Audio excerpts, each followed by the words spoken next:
In October 1990, Lucasfilm Games published Ron Gilbert's widely celebrated adventure game, The Secret of Monkey Island.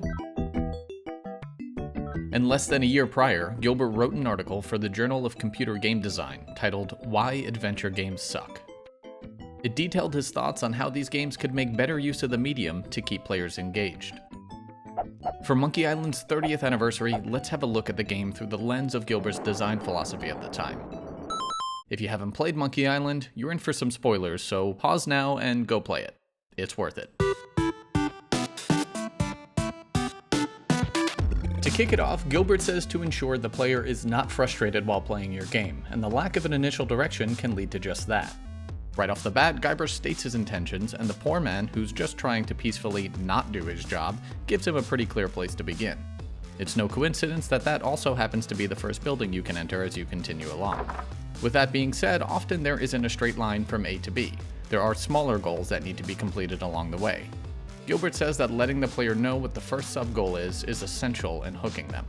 As you progress through the game, most of these sub-goals reveal themselves, so you can worry about how to accomplish them and not figuring out what they are. Following that up, Gilbert cautioned against puzzles that can only be completed through trial and error.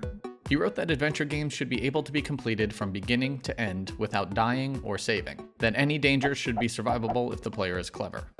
This was one of the gripes Gilbert had with Sierra's adventure games at the time, and he considered it a cheap way out for the designer. In Monkey Island, there is only one player death state, but it's more akin to an Easter egg with how intentional you need to be to achieve it. Trial and error is also a symptom of what Gilbert called arbitrary puzzles. While solutions don't need to be obvious, they do need to make sense. As he puts it exactly, the player should think, why didn't I think of that sooner, as opposed to, I never would have gotten that. There is a cadence to most of the puzzles in Monkey Island that makes sense. For instance, in order to get the idol in part 1, you need a file to pick the lock. To get the file, you need to give Otis the gopher repellent in exchange for the carrot cake his Aunt Tilly gave him. And if you eat the cake, inside is a file. While it may not be obvious to eat it at first, it makes sense as a narrative device. There are other puzzles that feel arbitrary though, like the one where you need to ask the head of the navigator for the magical necklace multiple times until it gives in. In hindsight, Gilbert feels the same, having commented on this particular puzzle, saying it's too easy for players to think they're on the wrong path. There are two other rules dealing with puzzle design. First, a backwards puzzle is when you're presented with a solution before you even know a puzzle that's looking for that solution exists. In part 3, the player happens upon a crevice with a tantalizing set of oars at the bottom and seemingly no way down. As you explore more of the island, you come across a rope and have a light bulb moment, putting the two together.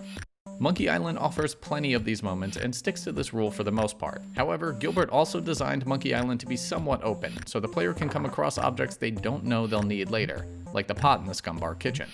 To be fair, there's no need to get into the kitchen until you know you need the pot, so the likelihood of this happening is low.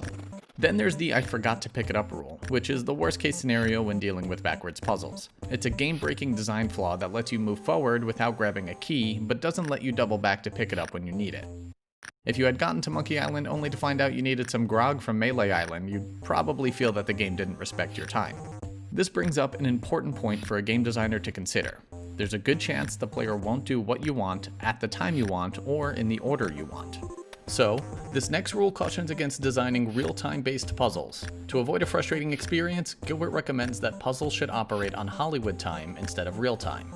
While there aren't any major puzzles in Monkey Island that require quick reflexes, you can see this philosophy applied earlier in the game when you're following the storekeeper to the Master Swordsman.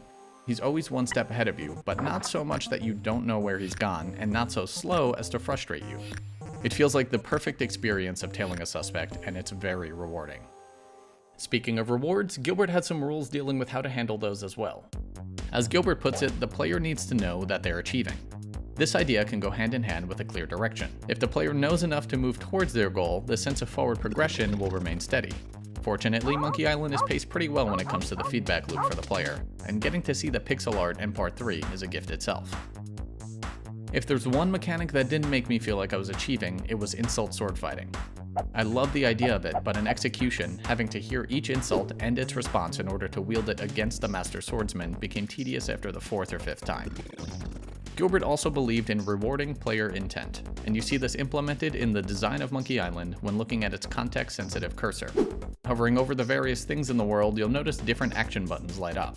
When over a closed door, chances are you want to open that door. If you see an out-of-reach item or something particularly eye-catching, you'll want to walk over and look at it. Being one step ahead of the player in this regard is a huge quality of life improvement towards accessibility, especially for newcomers to the genre. The following two rules I strongly feel should be thought about in conjunction with one another. Puzzles should advance the story and avoid unconnected events.